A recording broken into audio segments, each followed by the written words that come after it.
2026ஆம் ஆண்டு எப்படி இருக்கும், இதுதான் நம்ம மெயினாக பார்க்குறோம். இந்த வருஷத்தில் ஏதாவது மேஜராக கிரகங்கள் பயிற்சியாக இருக்கா அப்படின்னு பார்த்தால், குரு பகவானுடைய பயிற்சி இந்த வருஷம் ஜூன் 1 இருக்குது. அவர் மிதுன ராசிலேருந்து கடகராசிக்கு பயிற்சி ஆகிறார்.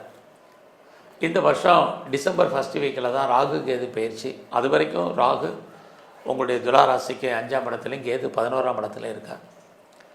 இந்த வருடம் முழுவதும் திருக்கணிதப்படி சனி பகவான் உங்களுடைய ராசிக்கு 6ஆம் இடத்துல கோச்சாரத்தில் சஞ்சாரம் பண்ணுறார். ஆக இந்த வருஷத்தில் குரு, சனி, ராகு, கேது இந்த கிரகங்கள் மேஜராக செவ்வாய், சூரியன், சுக்கிரன், புதன் இந்த கிரகங்கள் அத்தனையும் கணக்கில் எடுத்துக்கிட்டு, குறிப்பாக இவங்க இருக்கக்கூடிய இடம், இவங்களுக்குன்னு பார்வை இருக்குது. இந்த பார்வையால் ஏற்படக்கூடிய பலன், இவங்க எந்தெந்த நட்சத்திரத்தின் வழியாகலாம் சஞ்சாரம் பண்ணி என்ன மாதிரியான பலன்களை துலாம் ராசியில் பிறந்தவங்களுக்கு செய்ய இருக்கிறாங்க அப்படிங்கிறத தான் இப்போ நம்ம சுருக்கமாக பார்க்கணும். இந்த பலன் பார்க்குறதுக்கு முன்னாடி ஒரு அடிப்படையான விஷயத்தை நீங்கள் ஞாபகம் வச்சுங்க. நமக்கு எல்லா கிரகங்களும் நல்ல கிரகங்கள் தான், எல்லா கிரகங்களும் சுமாரான கிரகங்கள் தான். அப்படி பார்க்குற போது இங்கே உங்களுக்கு ஏதோ ஒரு கிரகம் பல நன்மைகளை செஞ்சாலும், அதே கிரகம் ஏதோ ஒரு கெடுபலங்களையும் நமக்கு செய்கிறதுக்கு தயங்கிறது இல்லை. இதே மாதிரி தான் ஏதாவது ஒரு கிரகம் நன்மையை செஞ்சால் இன்னொரு கிரகம் நமக்கு தீமையை செய்யும்.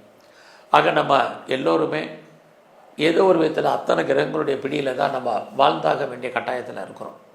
அப்படி பார்க்குற போது இந்த வருஷ பலனை நம்ம ஜூன் 1 குரு பகவானுடைய பயிற்சி இருக்குது. இது வரைக்கும் உங்களுடைய ராசிக்கு 9ஆம் இடத்துல சஞ்சரிச்சிருந்த குரு அப்புறம் ஜூனுக்கு அப்புறம் 10ஆம் இடத்துக்கு வர்றார்.